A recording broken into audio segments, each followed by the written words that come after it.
All right, welcome back. I have better microphone placement now. I'm kind of surprised no one's complained about the audio and the clicking and the cutting in and out. So hopefully we got much better sound as this big blue snowball microphone is right in front of my mouth. But we're moving on. This tutorial isn't necessarily specific to Ready Player Me avatars, but I am continuing with that series, and we're going to build a fusion connection. So if you haven't already done so, well, I was about to say you need to add Photon Fusion from the Unity Asset Store, but it does not seem to be on there anymore. They have their samples. You know what? Maybe that's all they ever had. Maybe that's all they ever had was their samples on the Fusion on the Unity Asset Store. So to get the latest and greatest, go to photonengine.com, go to products, go to Fusion, and then try free, maybe? No, that just takes you to your dashboard. SDKs. There we go. All right, so we have Fusion. And then none of these is what I want. Engine. I want, where's Unity? Where's Unity? I'm blind. Ah, there's Unity. I want Unity. Is this it? Get Fusion SDK. All right, SDK. I think this is it. Yeah. All right. So if you don't want to do that jumping around that I did, it's also if you just go to Products Fusion and you like go to their documentation, it's in the Getting Started section. All right, so there's the Fusion SDK. I'm just gonna go ahead and download that. I think I already have it. Yeah, you can see I've already got that version because it's trying to download a third copy of it. I'm just gonna go into Unity and go to Assets once it's downloaded. Import package, custom package. Go to my downloads and look for Fusion. And here it is, Photon Fusion Unity package. Gonna open that up and import the whole thing. All right, that took a little while. All right, so then it gives you your Photon Fusion hub. You need to get your Fusion app ID from your Photon dashboard. All right, so from dashboard.photonengine.com, or just click the dashboard button, you'll need to create an app. And you'll want to choose Fusion from this drop-down menu, put in a name for your application, and create it. I'm just going to steal one of the APIs from my other games. All right, then you're just going to paste it into this app ID field. All right, and then after you type in your Fusion app ID, press enter, and you should get a green check mark. And then click on Fusion Setup, and you can click on Photon App Settings, and it'll highlight them over here. All right, and here if you need to add a chat ID or a voice ID, you could do that. The app version is not required, but it's a good idea if you want to make sure that if your users have different versions of the app installed, that they can't play with each other. And then for development, a lot of times it's good to use a fixed region. That way, if you or anyone from your development team or even just building to yourself, you can make sure that you connect to yourself each time. I always just put a fixed region, especially back when I was working with Pun, because I would randomly get connected to Europe for some reason. So I put a fixed region. So I always put a fixed region of US there. You can look on Photon's website for the region identifiers. They're pretty straightforward, but for US, just put US. I think there's also US West. So if you're on the West Coast, you can put USW. Otherwise, US covers is on the East Coast, but if you live in the middle of the United States, pick one. All right, so I think now we could get started. So I'm just going to create an empty game object in the scene over here, and I'm just going to call this my Fusion Manager.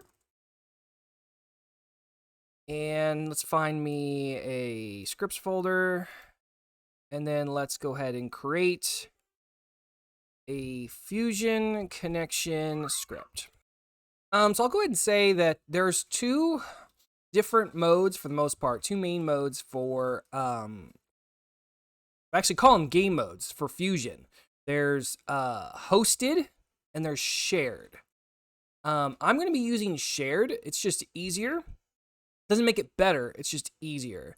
We can go look at a chart here. All right, so here we have on the photonengine.com/fusion webpage. So there's more than that. Obviously, I was just talking about host and shared. I forgot there's server also. You can see the pros and cons of this.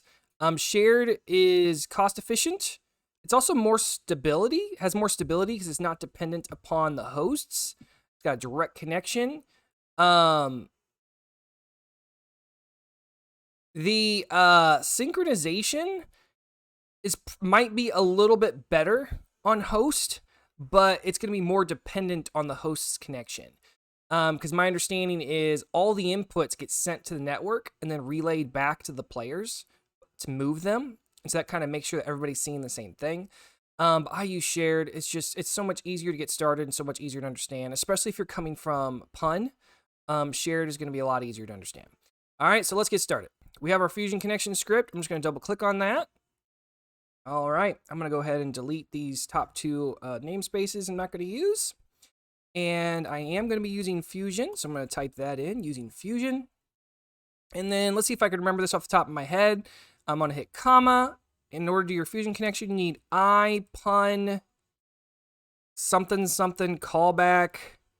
It's not auto-detecting for me because I'm an idiot. Notice I typed IPUN in there. Oh my goodness. I was just doing some Photon stuff for somebody, some Pun stuff for somebody. It's iNetwork. There we go. iNetwork runner callbacks. That's what we want. All right, and as you can see, it's all like, hey, this ain't good. You're missing the interface. So you hold down Alt and press Enter and tell it to implement the interface. And as you can see, all these methods are generated for us. So we're not going to be using a lot of these. So we're probably going to do something on connected to server. We'll probably want to debug if our connect failed. I'm not going to do anything with connect request. I'm not going to do anything with on custom authentication response. I might want to do something with on disconnected from server. So I'm going to go ahead and cut that out. And I'm going to move that up. And I'm not going to be using on inputs because that's more used for host mode, not shared mode. I'm going to use on player joined, on player left. So I'm going to cut those out. And I'm going to move those up. And I don't think we need anything else, at least not for my use case. Yeah, okay. So what we'll do now is I'm going to take all these that I don't want to use. And I believe that's, nope, custom authentication response. There we go. Cut those. And then I'm going to put them down here. And I'm going to do hashtag region unused Fusion callbacks. Paste. And then hashtag end region. But we also need to, I need to delete all of these exceptions. Otherwise, we're just going to get a bazillion exceptions like all the time. All right, so I'm just going to go in all these, and I'm just going to delete all these throw exceptions. You could put debug logs too, but some of these happen like all the time. So you don't necessarily want 1,000 debug messages in your thing, in your console. Boom. So now unused Fusion callbacks is nice and tidy down there. And yes, you can't just delete them. You have to have them. All right, so let's take a look at what we can do here without even knowing anything about our game. So I'm just going to put a debug log and say on connected to server, which I'm not sure. It might actually do a debug log on that automatically. Here, I'm going to put a debug.log. Let's do a warning on this one, and this will be on connect failed. And then on disconnected from server, we'll put a warning, debug.log warning. Oops, we gotta do it right. On disconnected from server. All right. On player joined, on player left. I'm just gonna delete these for now. Well, actually, on this one, what I'm gonna do is I'm just going to debug.log, and then I'm going to say, I think it'll read well if I just put player. Let's see if I player dot. Yeah, player ID. So we'll do player space plus their player ID space as left. Oh, forgot a plus sign. Plus, boom. Cool. All right, I'll go ahead and save that. You know, for now, let's just take the same debug log and let's put it up here. And we're just going to say has joined. All right, so we're going to come back over here into Unity, and let's actually put the Fusion connection. I should have named it Fusion Manager. I don't know what I was thinking. And put it into Fusion Manager and onto the Fusion Manager object. And here we see it's doing nothing. So now we need to actually get it to do stuff. We also want to customize it from the inspector. Now we don't have to, but coming from being on Playmaker, I'm a very visual person. So if I can see it in the inspector, I'm going to put it in the inspector just to make it easier for me to follow what's happening, months down the road. Now I was tempted to try to type this all from scratch and make you think I was really smart. But that would be a lie. So I'm actually showing you right now one that I've already put together. And I put this together by looking at Fusion examples. So I'm going to show you this example I'm using for my superhero game. I'm making a VR superhero sandbox. I publish weekly. I've been trying to publish builds. This week I'm not going to be doing one because I'm trying to build some avatars that work nicely. But yeah, if you play VR and you're interested in checking out my superhero sandbox, I am planning on integrating Fusion avatars into that. Maybe I'll put a link in the description. Check it out. Free to play for now. All right, so one of the things that we need whenever we're connecting is we need a way to connect. We need something called a network runner. So if we come back over here, there's my superhero game. If we come back over here, we can just go ahead and add that component network runner. All right, and there it is. So we need to have a network runner to kind of manage you running on the network. Okay, so it makes sense. But what I still like to do, I don't remember if I just did this myself or I saw it in an example, is on awake, we can have it check if the game object has the component network runner. And if it doesn't, then it will create one. All right. I don't know that I'm going to write it this exact same way. I'm just going to go ahead and steal my little awake script. And let's go over to our Ready Player Me thing. And I'm just going to paste it in here at the top. So on awake, if my runner variable is null, then I want to get that component off this game object. But that's probably not the best way to do this. I should probably check first if it has that component. And I totally just switched on over to Google to make sure I knew how to do that. Because that's something that I forget a lot of times in C# is to actually check for components first. Because when using Playmaker, which if you didn't know, I used to use Playmaker Visual Scripting, most of their actions actually check for the components first automatically for you, so it's pretty sweet. So what we're going to do is if this game object, so if transform, because this is a mono behavior, so it's on the game object we're checking, if transform.gameObject dot, I don't even know if I have to have game object. We're just going to type in network runner? Network runner? Wait, that doesn't work. Apparently that works for some things like rigid bodies. But we actually need to use get component here and then network runner. And then little brackets or parentheses. So if we already have the network runner,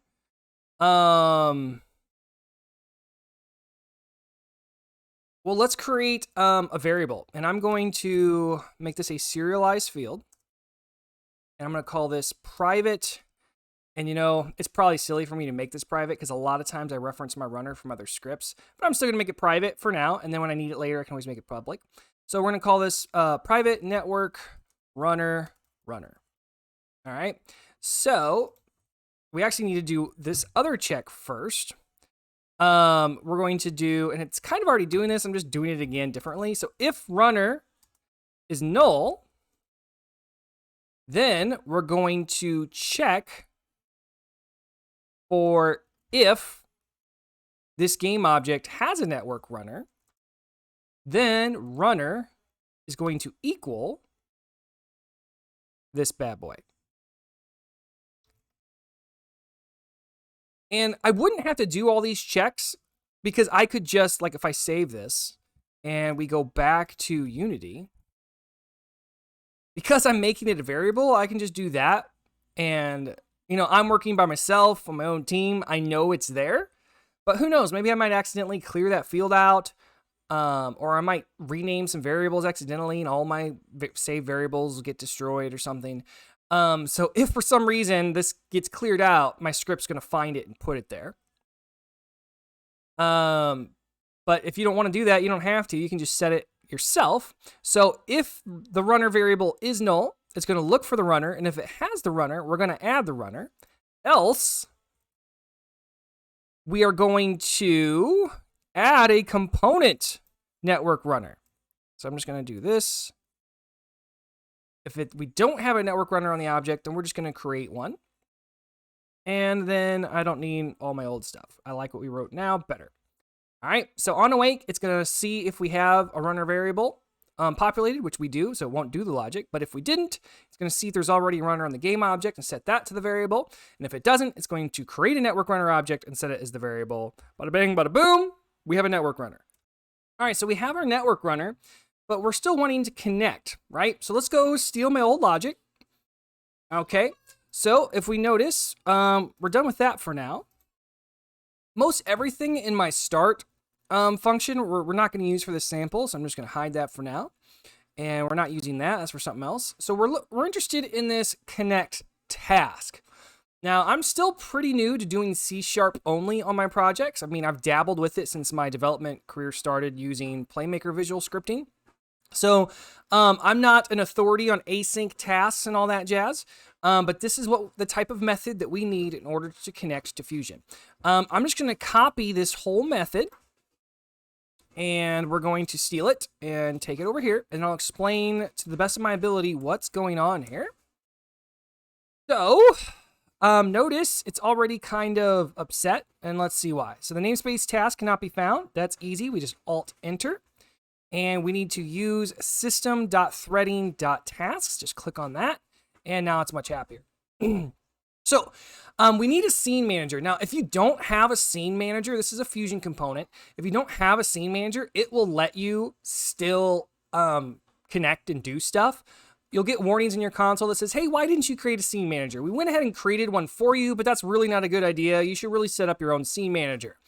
And my understanding of what the scene manager does is it manages all the game objects in the scene. So like when a player disconnects, if you've chosen for their objects to get deleted too, it'll do that. And that's just kind of one of the things the scene manager does.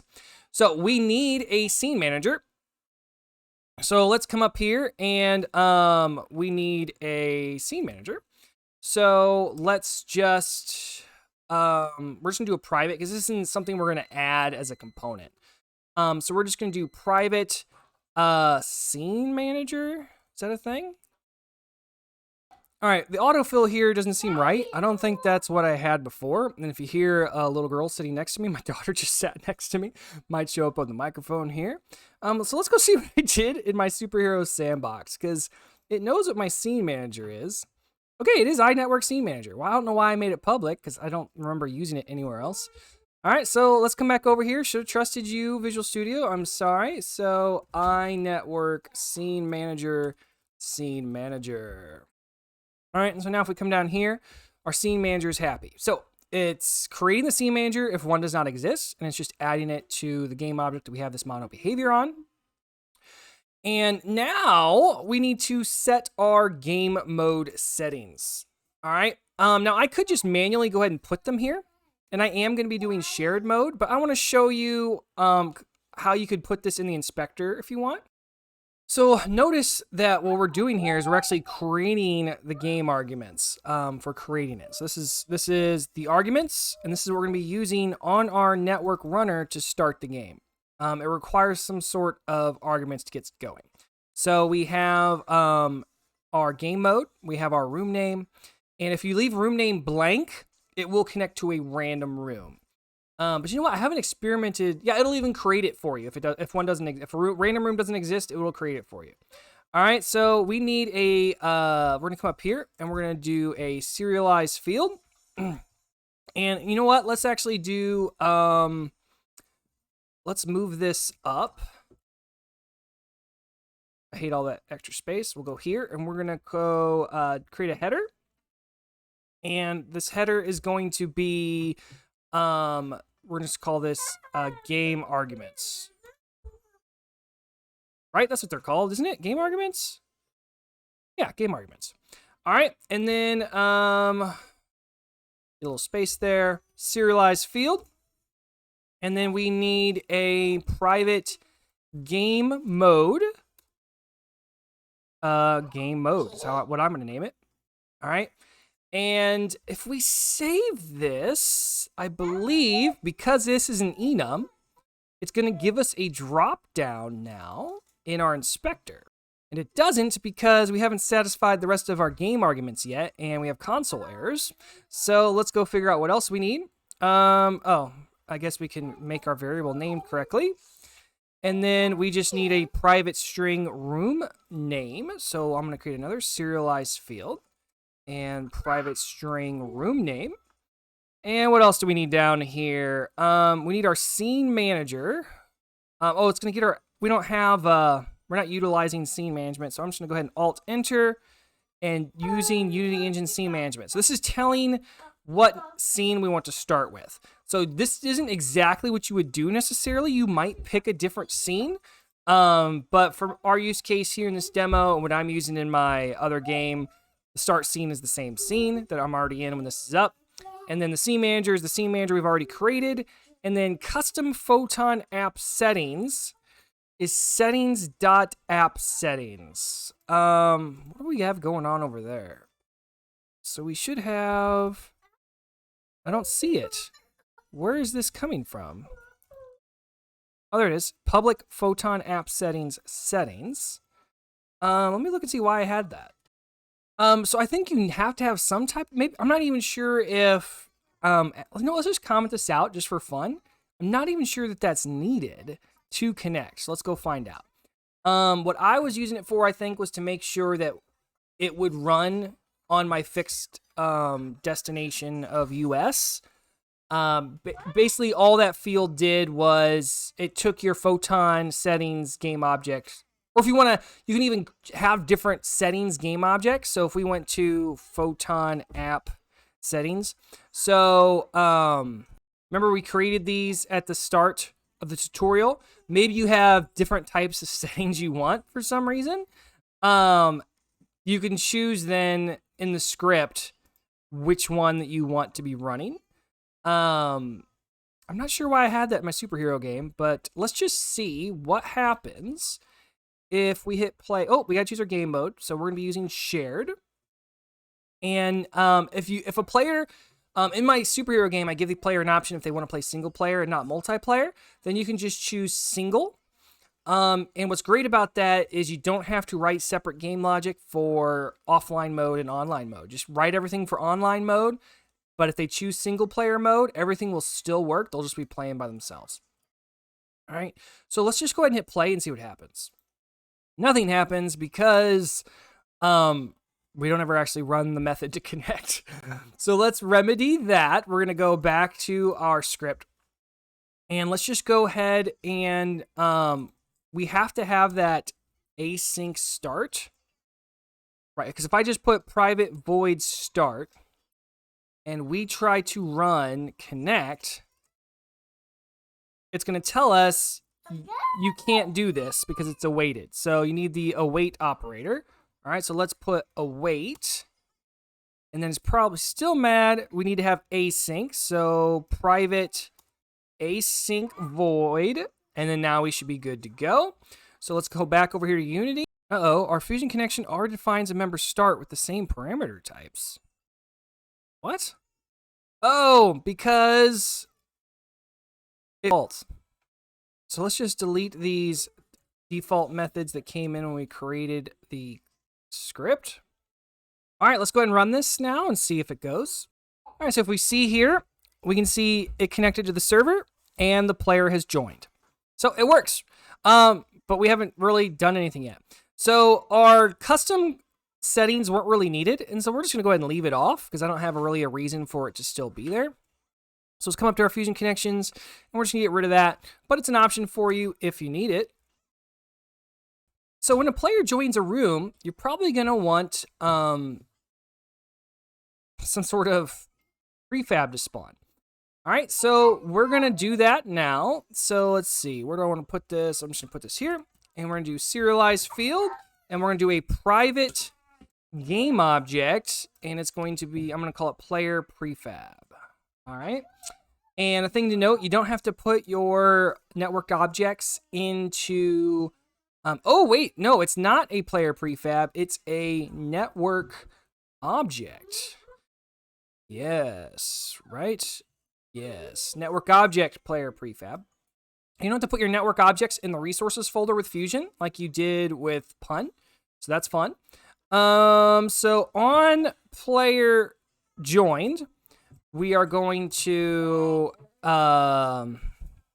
instantiate our player.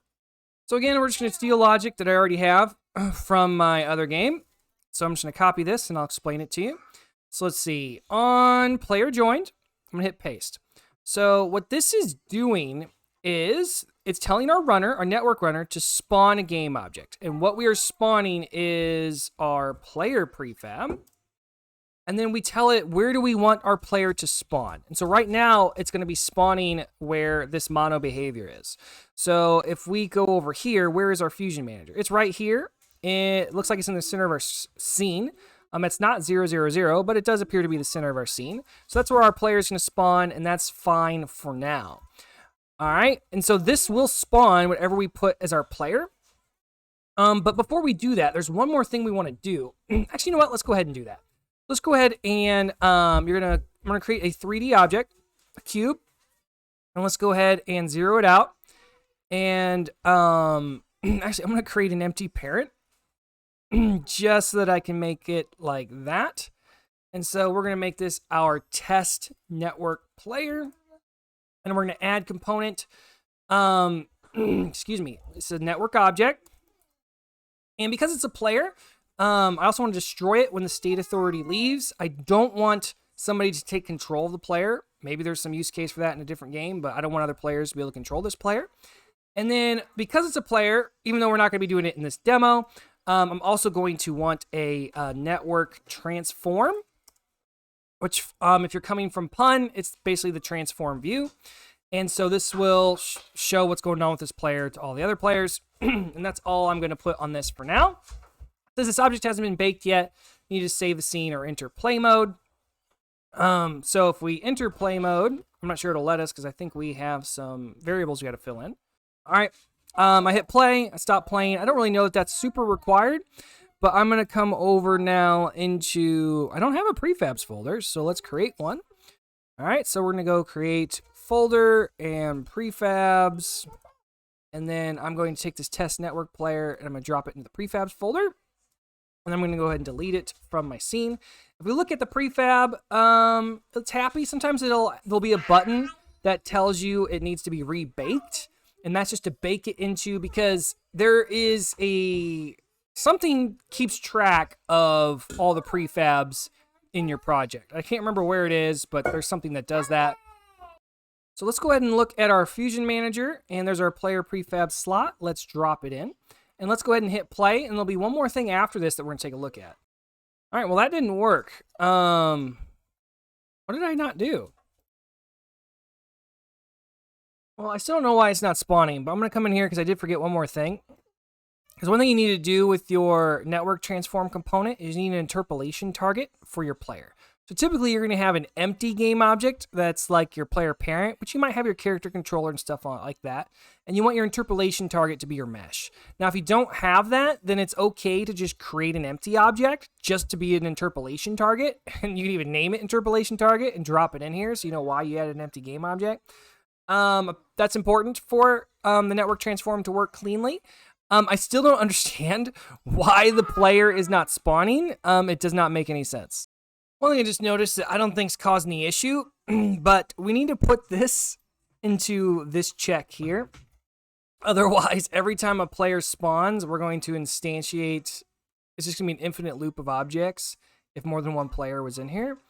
So let's go back to here. Fusion connection on player joined. And then we're going to say if the runner dot local player. So if the runner is the local player, so we're checking the network runner to see if it's the local player, then we'll do all this logic. But I don't think that's the issue. However, I wonder if it's my Fusion ID? I'm getting this weird warning for line 78 of my Fusion connection. Player reference implicit operator is obsolete. Implicit cast of player reference to bool will be removed in the next stable release. Please use player reference is valid instead. Well, that shouldn't be hurting us now, but I guess in a future release it could matter. Runner, player ref. So maybe I need to use, maybe rather than runner local player, we need to do player dot local. Excuse me, I'm sorry, I'm coughing in the mic. No, that ain't it.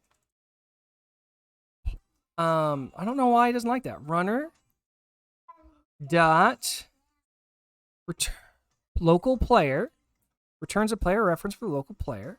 For dedicated server, player references values will equal to false. Only caveat is the server player if one exists. So if we do local player, it's telling us is obsolete. Implicit cast of player reference will be removed next to it. Please use player reference dot is valid instead. But that's not what I want to do. I want to know if it's the local player. So I think it ultimately came down to, I finally noticed that here on my player prefab, this was showing as mismatched object type. I don't remember changing the variable after I dropped the prefab in there, but I dropped it back in there and I hit play. And there you go. Our player has spawned right where our Fusion manager is. All right, so that's going to be the end of this episode. If you haven't been following along with our Ready Player Me avatar tutorial series, you might want to check that out if you're interested in Ready Player Me avatars. And if you're not, still stay tuned in this series because we're going to show how to spawn Ready Player Me avatars in. And even if you're not using Ready Player Me avatars with Fusion, the same concept will apply for whatever you're using for your avatars. So we're going to be doing that next. So stay tuned. Don't forget to like, comment, subscribe, and hey, feel free to come hang out in my Discord channel. See you later.